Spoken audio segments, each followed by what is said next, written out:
The uncanny valley of the hero. Have you ever looked at an actor's face, someone who might be the nicest person on the planet, and felt a genuine physical instinct to just run away? Let's start with Antony Starr as Homelander in The Boys. Now, if you think about it, there's something Starr does that we don't talk about enough. He's not really playing a superhero. He's actually playing a man who is constantly performing as a superhero, and that extra layer is where the terror lives. If you look closely at his face during the Save the World speeches, his eyes never quite match his mouth. His mouth is doing the all-American hero smile, but his eyes are darting, searching the crowd for any sign of disrespect. It's that micro-expression of insecurity that makes him so terrifying. It's the uncanny valley of a human soul. The cost for Starr has been pretty strange. He's talked about how people are genuinely terrified of him in public. He'll be at a grocery store, and he can see people physically tensing up when he walks down the aisle. It's a weird tax on his talent.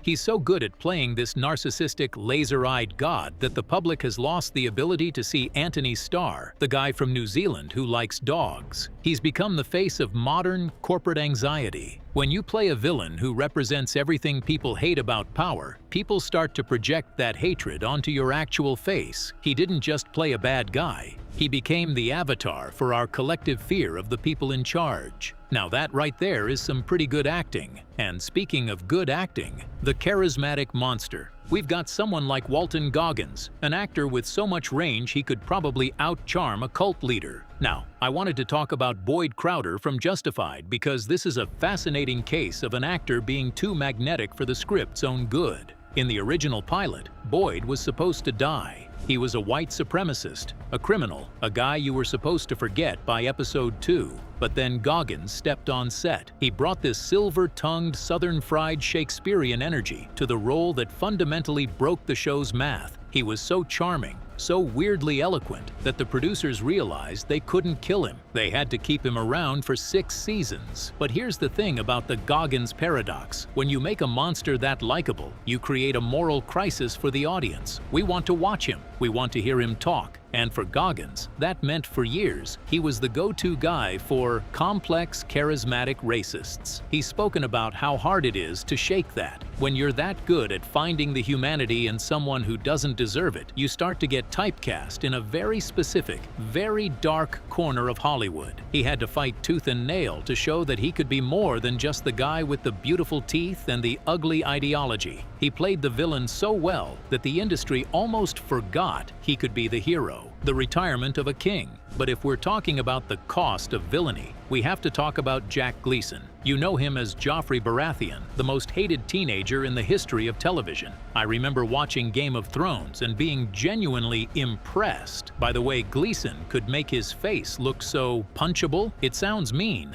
but it was a choice. He played Joffrey with this specific kind of entitled, wet-lipped sneer that felt so real. It triggered a global reflex. But while the internet was making memes about Joffrey dying, Jack Gleason was a real person trying to live a life, and the cost for him was his career. Imagine being 20 years old, and wherever you go, strangers are shouting insults at you, not because you did something wrong, but because you were too good at your job. Gleason has always been a humble, thoughtful guy. He actually studied philosophy and was more interested in theater than fame. But the noise of the Joffrey hate was so loud, so pervasive, that it essentially pushed him out of the industry for a long time. He saw the villain tax and decided he didn't want to pay it. It's one of the few cases where a performance was so successful it actually ended the actor's desire to perform on that scale ever again. He didn't lose his talent, but he lost his anonymity. And for a villain actor, that's the most dangerous thing you can lose. The dinner date from hell. Now, I promised you the Martha Stewart story, and it's honestly one of my favorite bits of Hollywood trivia because it's so absurdly human.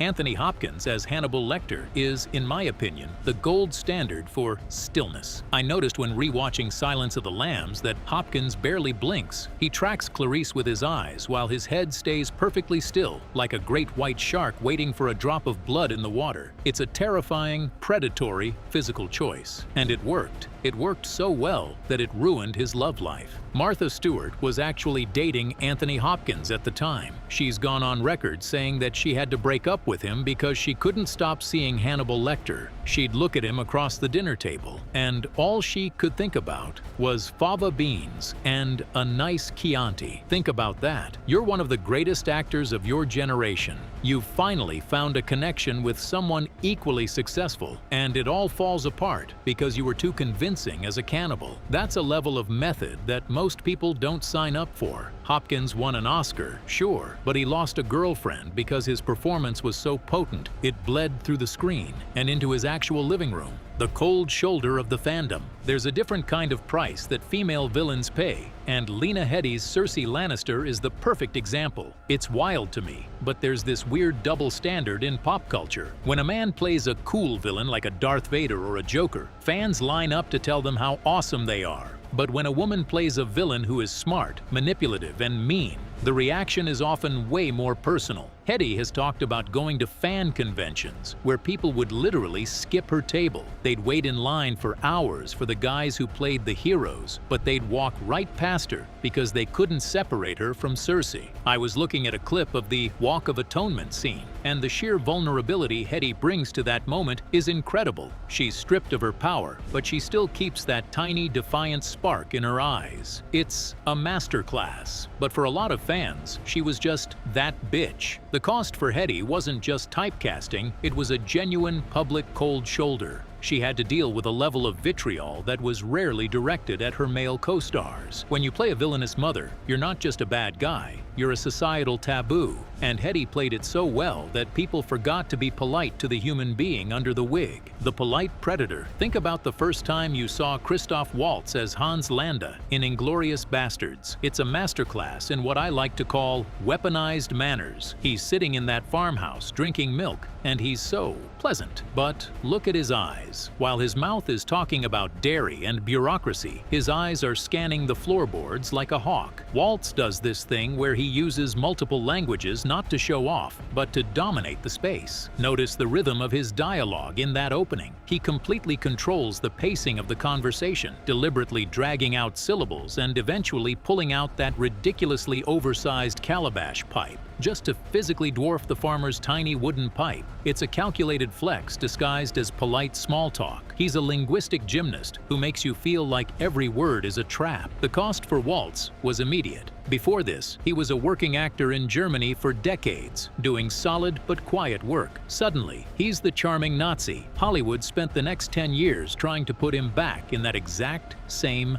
box. Whether he was holding a martini in a spy movie or sitting at the head of a sci-fi boardroom, directors essentially paid him to recreate that exact same unsettling, smiling menace over and over. Every role he was offered for a while was basically Hans Landa, but in a different suit. When you create a villain that good, the industry stops looking for your range and starts looking for your repeat performance. He didn't just play a character, he created an archetype that became his own creative cage for a long time. The weight of the beast. Then you have Vincent D'Onofrio as Wilson Fisk. If you watch the Daredevil series, D'Onofrio's physical performance is actually kind of exhausting to look at. He plays Fisk like a man who is literally too big for his own skin. You'll notice that he rarely stands up straight. His shoulders are always hunched forward, his neck is stiff, and his breathing is heavy, like he's constantly on the verge of a panic attack or a murderous rampage. He's a giant, violent toddler who happens to own half of New York. There's also this bizarre, trembling quality to his vocal delivery. He keeps his dialogue pitched at a strained whisper, as if he's using every ounce of his willpower just to keep from screaming. It makes every single conversation feel like someone is defusing a live bomb. For D'Onofrio, the cost was physical and emotional. He's talked about how playing someone that repressed and that explosive takes a massive toll on your psyche. You can see it in the way he handles the white wall scenes. He's trying to be sophisticated, but the lighting always catches the tension in his jaw. Fans of the show started seeing him as this looming, terrifying presence, and D'Onofrio had to work twice as hard to remind people that he's actually a soft-spoken, thoughtful artist. When you play a villain who is defined by his rage, people start to expect that rage from you in real life. They don't want to meet Vincent. They want to see if the beast is going to come out. Whether it's losing a girlfriend, losing your anonymity, or just losing the ability to walk walk down a street without someone flinching. The cost of being too good is real. It makes you wonder, if you were that talented, would you want the Oscar, or would you rather be able to buy your groceries in peace? I'll see you in the next one.